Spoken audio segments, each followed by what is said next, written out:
if you see that existence is musical in nature, that is to say that it is not serious, it is the play of all kinds of patterns.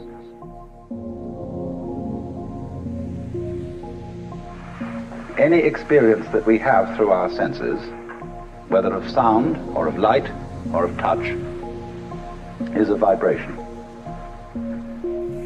And a vibration has two aspects, one called on and the other called off. Vibration seems to be propagated in waves, and every wave system has crests and it has troughs. And so life is a system of now you see it, now you don't.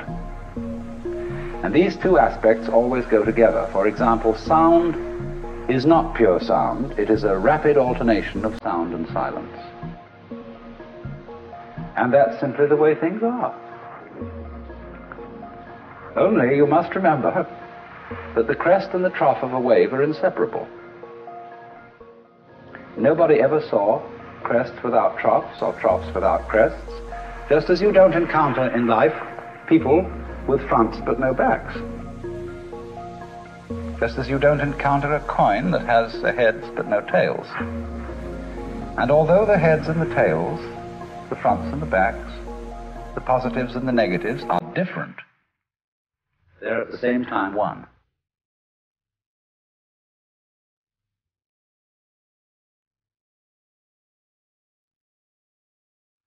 In fact, our physical world is a system of inseparable differences. Everything exists with everything else. But we contrive not to notice that, because what we notice is what is noteworthy. And this causes us to believe that we are separate beings, isolated by the boundary of the epidermis from the rest of the world.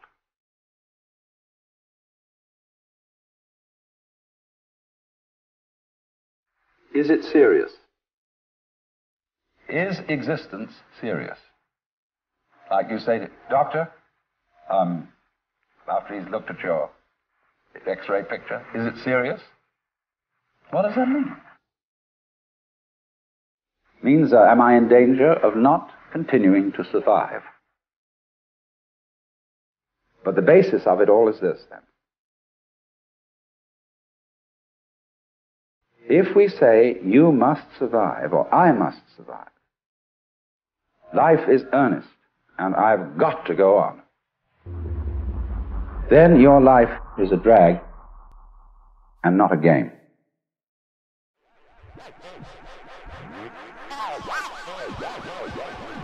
Now, it's my contention and my personal opinion, this is my basic metaphysical axiom, shall we put it that way, that existence, the physical universe, is basically playful. There is no necessity for it whatsoever. It isn't going anywhere. That is to say, it doesn't have some destination that it ought to arrive at.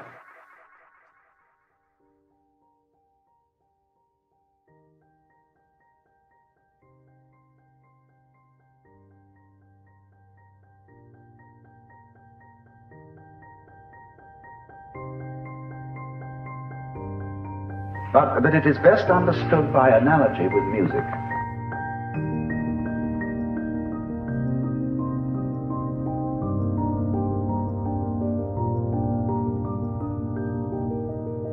Because music, as an art form, is essentially playful. We say you play the piano. You don't work the piano. Why? Music differs from, say, travel. When you travel, you are trying to get somewhere. And of course, we, because being a very compulsive and purposive culture, are busy getting everywhere faster and faster and faster till we eliminate the distance between places.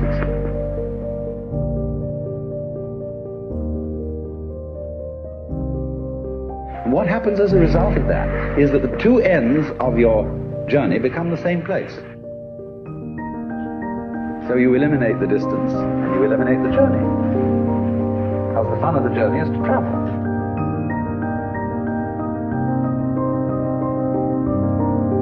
In music, though, one doesn't make the end of a composition the point of the composition. If that was so, the best conductors would be those who played fastest.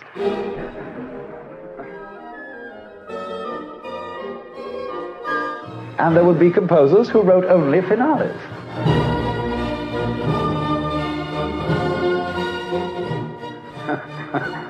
People go to a concert just to hear one crashing chord, because that's the end.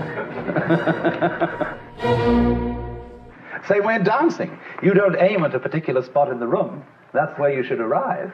The whole point of the dancing is the dance.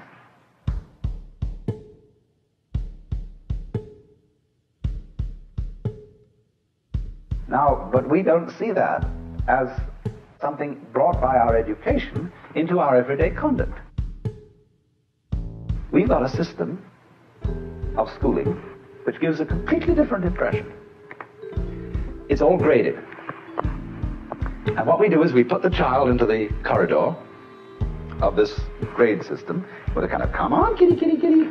And now you go to kindergarten, you know, and that's a great thing because when you finish that, you'll get into first grade. And then, come on, first grade leads to second grade, and so on, and then you get out of grade school, you go to high school, and it's revving up, the thing is coming. Then you're going to go to college, and by Jove, then you get into graduate school, and when you're through with graduate school, you go out to join the world. And then you get into some racket where you're selling insurance, and they've got that quota to make, and you're going to make that. And all the time, the thing is coming. It's coming, it's coming, that great thing, the success you're working for.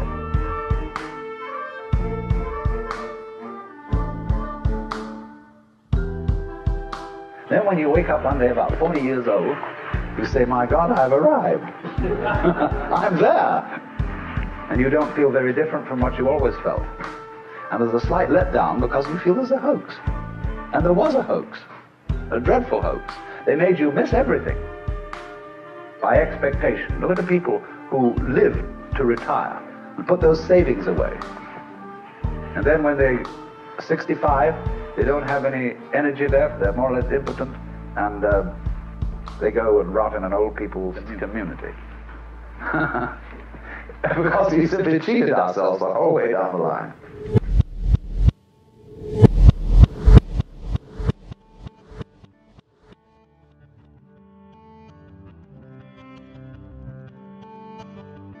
We thought of life by analogy with a journey, with a pilgrimage, which had a serious purpose at the end, and the thing was to get to that end, success or whatever it is, or maybe heaven after you're dead. But we missed the point the whole way along. It was a musical thing, and you were supposed to sing or to dance while the music was being played.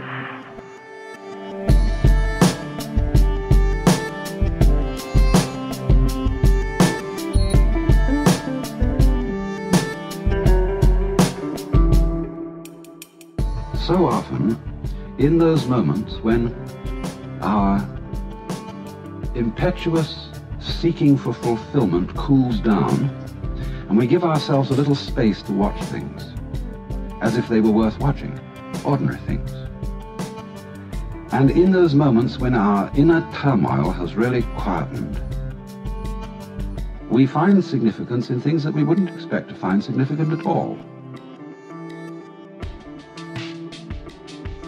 Or perhaps the significance then is the quality of a state of mind in which we notice that we're overlooking the significance of the world by our constant quest for it later. That in those moments, the significance of the world seems to be the world, seems to be what is going on now.